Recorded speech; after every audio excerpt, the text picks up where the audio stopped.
Hello, welcome to the session on material handling and facilities planning. We are in the fifth module now. In this session, we will see the selection and design of handling system and selection of material handling equipments. So first, let us see the selection and design of handling system. The selection and design of material handling system should be done alongside the development of the layout, as each one affect each other.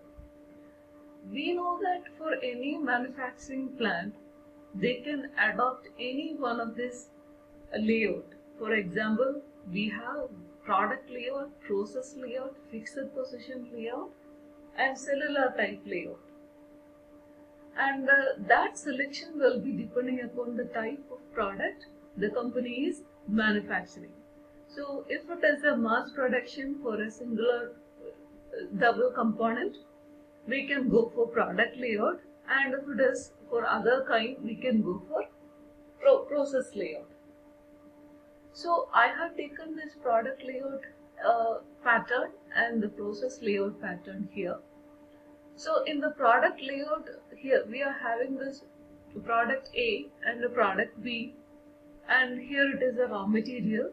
And for the product A, we are having 1, 2, 3, 4, 5, 6. So 6 sequence of operation it has to complete. And after that, we will be getting the finished product at this end. But for the product B, we are having this 18 different sequence of operations starting from the first one. So here the raw material is entering here and it is going through all this process, and finally at this end we are getting the final product. So here we can see that from the processing station 1, it is directly going to the processing station 2, and similarly from 2 to 3. So we can consider it as a straight line path movement for this material, or we can say that the distance traveled by the material is less, or the material handling between the station is less. So that handling becomes more easier. Then again, we have to consider different parameters such as the space availability and what kind of material is transported, and whether it is a heavy material or it is a light material. Can we go for a conveyor system or a overhead crane system for transporting this material between these different stations? We have to consider all these things. And if we consider the process layout, we can see that this machines are arranged in each sections. Here it is shearing, drilling, here it is milling, and then we are having this drilling and packing section. So here we can see that if we are having this two product A and B, but here it is A is first entering this operation, shearing operation, and after that it is moving to the next section, and there one operation is completed and it is coming back to the first section itself, and it is coming out. So it is not a straight line movement, or there is a zigzag pattern. Similarly, we can consider the second product B, and that is also from this first station, it is moving to the second one, and then here, and then again in that section itself, it is going back to the another machine, and then from there to the packing section. The packing section itself, it is going to two sections, and finally we are getting the final finished product. So here the material movement, it is very large, or the path taken by the material, it is a zigzag pattern, or it can be a straight line pattern. So we can see that for different layout, the handling becomes different, or the movement of the material becomes different. So while we design this layout for a particular manufacturing plant, at the same time, that is parallelly, we have to select the suitable material handling equipment, and we have to design the material handling system. So that is what the meaning of this.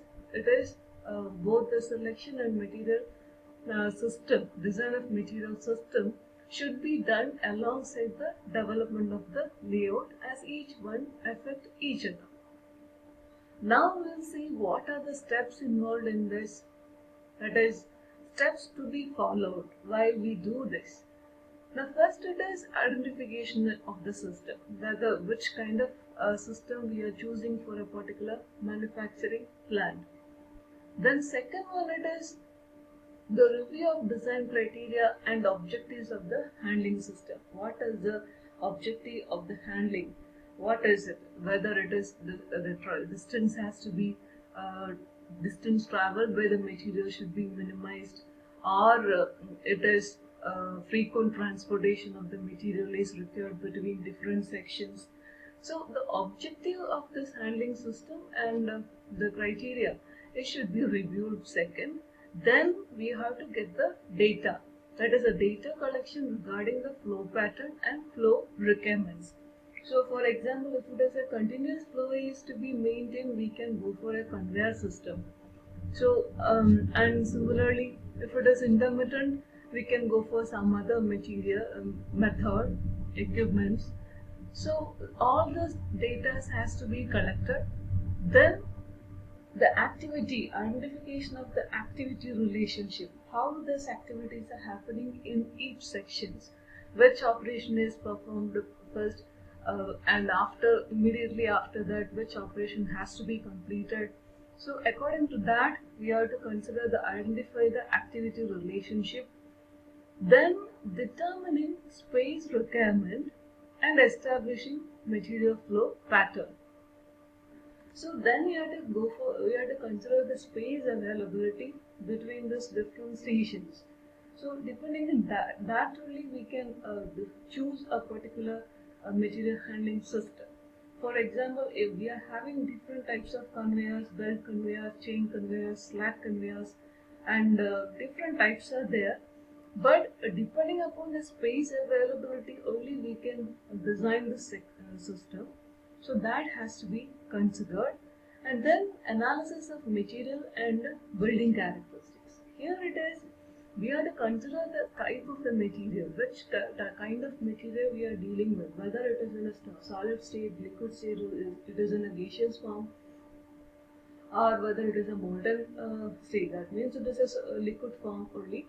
And these things and the size and shape of the material, that all we have to consider. For example, if it is a heavy piece, we have to go for a crane. And similarly, the building characteristics. Building characteristics, suppose the method has to be, option is the selection of crane. But if the building ceiling is very low and some pillars are present in the inside this building, then we cannot, according to that, we have to select the crane system, the size of that system and all. So we have to consider all these things. And the next step is preliminary selection of basic handling system and generation alternatives, considering feasibility of mechanization and equipment capabilities. So then after considering all this, we are going for a selection. That is, suppose if we are going for a conveyor system, we have seen in the previous sessions that different type of conveyors are available. For example, belt system, slack conveyor system, and then we have chute conveyors. Different types of conveyors are there. So we can then also we are having different other type of equipment. So this which system we are choosing, that is the preliminary selection. And then after that, evaluation of alternatives with respect to optimal material flow. That is, which system will be giving an optimal flow of material between the stations, and whether is it possible to use this gravity, concept of gravity. So in that case, we don't need any energy for transportation of the material. so the cost of production can be reduced. So whether is it possible to include this, utilize this what gravity concept, and then whether it is flexible, and then the chosen material equipment, maintenance required for that equipment, what is the status, is it a continuously, it has to be maintenance has to be done, or it is some 6 months or 1 year gap. So all these things we have to see, and then the capacity utilization and other objectives of the system design, considering various tangible and intangible factors. And then the step is selection of the best suited alternative and checking it for compatibility. So then, considering all these parameters from the available one, we will choose one system for the current application, and then it is checking for its compatibility, and then the specification of the system, and finally it is the procurement of the equipment and implementation of the system. So next is factors affecting the selection of material handling equipment, but it will need another 10 minutes to explain this thing. So I will wind up here in this session. We have seen the selection and design of handling system. Thank you.